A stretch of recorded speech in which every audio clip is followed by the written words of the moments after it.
News channel में आपका स्वागत है। आज रामलला गर्भगृह से प्राण प्रतिष्ठा को लेकर उत्तर प्रदेश के सभी जनपदों में, सभी कस्बों में, सभी तहसीलों में यानी प्रत्येक गांव में भजन कीर्तन रामलीला का आयोजन जगह जगह किया जा रहा है। जिस तरह लोग मुख्य अतिथि के रूप में लोग किरदार निभा रहे हैं, लेकिन इसी कड़ी में बबेरू तहसील में रामलीला मैदान में धनुष यज्ञ की रामलीला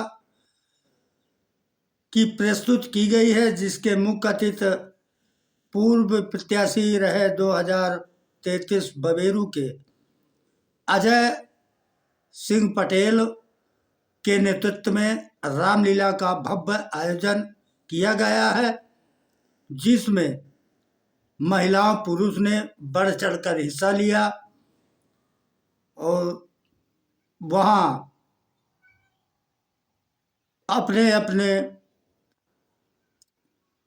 कलाकारों ने अपनी कला का प्रदर्शन किया, जिसमें पुरुष, महिलाएं, बच्चे, नौजवान सब लोग उनकी प्रस्तुति को सराहा।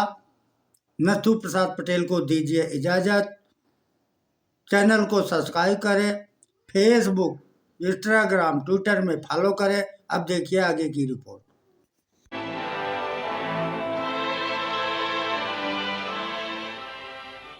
मुनिवर, आपके अनमोल वचनों के कुछ अंशों को सुनकर हम आपके कृतज्ञ हैं। ऐसे उच्च विचार तो हमने जीवन में प्रथमतः ही सुने हैं। मुनिवर, हम दशरथ पुत्र राम हैं। अहोभाग्य हमारे, आज इस आश्रम की भूमि आपके आगमन से पावन हो गई। स्वयं प्रजापालक ही हमारे आतिथ्य में आए हैं। मुनिश्रेष्ठ, आप जैसे महान ज्ञानी ऋषियों के कारण ही हमारे राज्य की भूमि पावन है, किंतु आज तक आप जैसे सद्गुरु से हमारा परिचय कैसे नहीं हुआ? मुनिवर, क्या मैं पूछने की धृष्टता कर सकता हूं कि आप किस गोत्र और कुल से संबंधित हैं? अतिथि, मैं शंभूक, मैं शूद्र कुल से हूं। भ्रष्ट कर दिया शूद्र ने, पानी पिलाकर अपवित्र कर दिया हमें। छी छी, अब शरीर शुद्धि के लिए गौमूत्र छिड़कना होगा। ज्ञान की ऊंचाई पर एक नीच शूद्र? हमारा हृदय इसे स्वीकार नहीं करता। किंतु ये सत्य है राजा राम, मैं शूद्र हूं। ज्ञान की गंगा का स्पर्श मात्र ही जिनके लिए वर्जित है, उनके पास ज्ञान का भंडार असंभव। तभी तो राम राज्य में अराजकता फैली है। राम, क्या आपको ज्ञात है कि धर्मानुसार आपका अपराध जघन्य है? मेरा अपराध? क्या शूद्र का ज्ञान प्राप्त करना अपराध है? हाँ, अपराध है, जिसके कारण हमारे राज्य में एक ब्राह्मण पुत्र की अल्पायु में मृत्यु हो गई। हे कर्तव्यनिष्ठ राम, बड़े ही दुख के साथ मुझे कहना पड़ रहा है कि निष्कारण ही आप मुझे ब्राह्मण पुत्र की मृत्यु का दोषी ठहरा रहे हैं, जिस घटना से मेरा कोई संबंध नहीं। उसका मुझ पर। राजा राम, मैं न कहता था जिसका जो कार्य है वही कार्य उसे करते रहना चाहिए, नहीं तो ये शूद्र भी एक दिन अपना सर उठाकर हमको ज्ञान पढ़ाएंगे। राजा राम, तुमको असंगत कहेंगे। शंभुक, तुमने धर्म की मर्यादा का उल्लंघन किया है। मैंने किसी धर्म की मर्यादा का उल्लंघन नहीं किया है। मैं एक ही धर्म को मानता हूं, वो धर्म है प्रकृति का धर्म, और उसके अनुसार सभी मानव समान हैं। न कोई ब्राह्मण है, न कोई शूद्र है। देखो देखो इसकी जीवा कैसी लप लपा रही है। भविष्य में शास्त्र धर्म की शिक्षा लेकर तुम राजा राम को ही आह्वान दोगे। ऋषि, हमें किसी राजसत्ता और वैभव की लालसा नहीं है। हमें तो सिर्फ एक मानव जैसा जीवन व्यतीत करना है। और फिर बस समाप्त करो तुम्हारे वचन। 2 अक्षर क्या पढ़ लिए, हमें ही ज्ञान की भाषा सिखाने लगे। राम, ये अपराधी है और इसे दंड मिलना ही चाहिए, नहीं तो ऐसे पापियों के कारण हमारे राज्य में आपत्ति आ सकती है।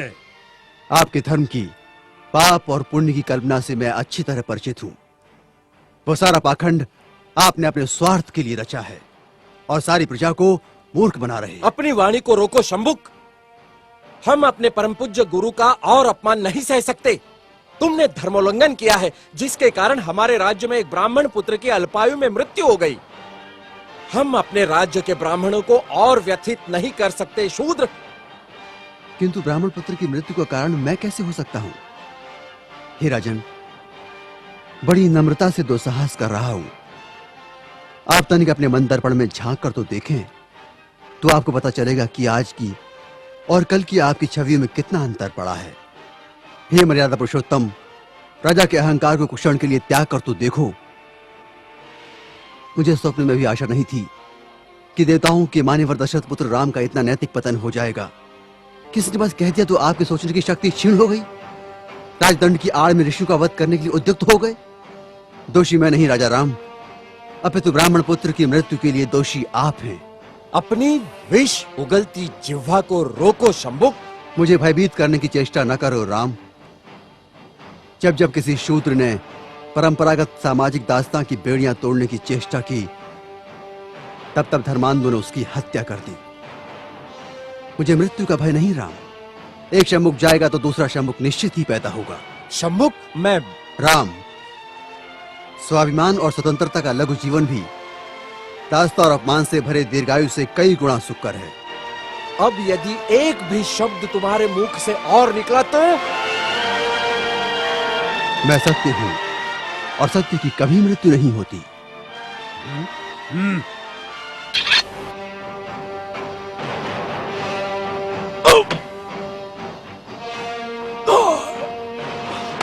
जारी कर चुके हैं।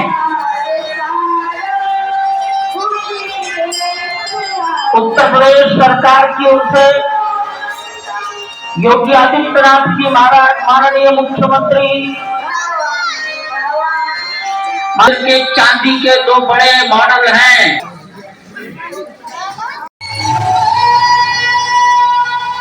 बोली विजयराज महाराज की। हम सभी लीला प्रेमियों से ये रामलीला परिवार हाथ लोग और आप हैं हमारे रामलीला समिति के अधिकृत। आज जो हमारी रामलीला समिति के मुख्य अतिथियों की सूची है, उसी अतिथियों में हमारे भारतीय जनता पार्टी बरेली विधानसभा 233 से प्रत्याशी रहे बड़े भाई अजय पटेल जी, उनका भी पदार्पण हो रहा है। और हमारे भारतीय जनता पार्टी युवा मोर्चा से पूर्व मंडल अध्यक्ष रजोला द्विवेदी जी, आपका भी पदार्पण है। ये रामलीला समिति की ओर से आपका भी स्वागत, अभिनंदन। जय श्री राम। मेरे दरबार में अपनी कला का प्रदर्शन करने वाली बड़ा ही सुंदर नृत्य एवं गायन प्रस्तुत किया गया है।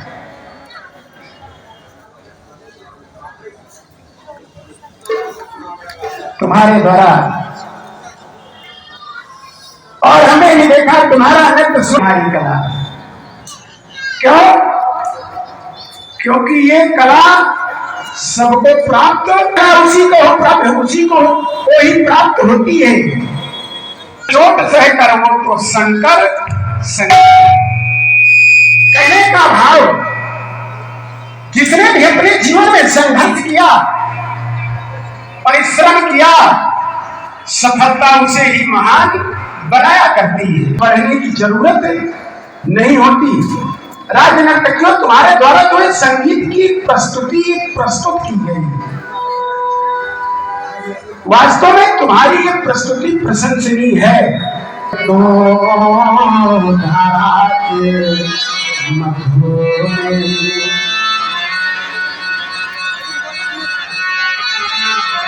बस यूं पड़ा रह जाएगा। इसलिए कहना चाहते अपने अभिमान का परित्याग करते हुए अपने मन को ईश्वर के चरणों में लगाओ। मिथिला में नित्य प्रति ज्ञान की चर्चाएं हुआ करती है। अब ये समय ज्ञान चर्चा का नहीं, क्यों? क्योंकि हमारा कर्तव्य कह रहा है सीधे ध्वज अपने कार्य की ओर अग्रसर हो। और हमारा कार्य क्या है? आज कहना चाहते मिथिला के राज्य मंत्रीवर्ग महाराज, अब ये समय ज्ञान चर्चा का नहीं, शीघ्र किसी के मंगल आरती सजाकर के लाओ, अंतिम वंदना, अंतिम प्रार्थना, अंतिम अभ्यर्थना करना चाहते हैं।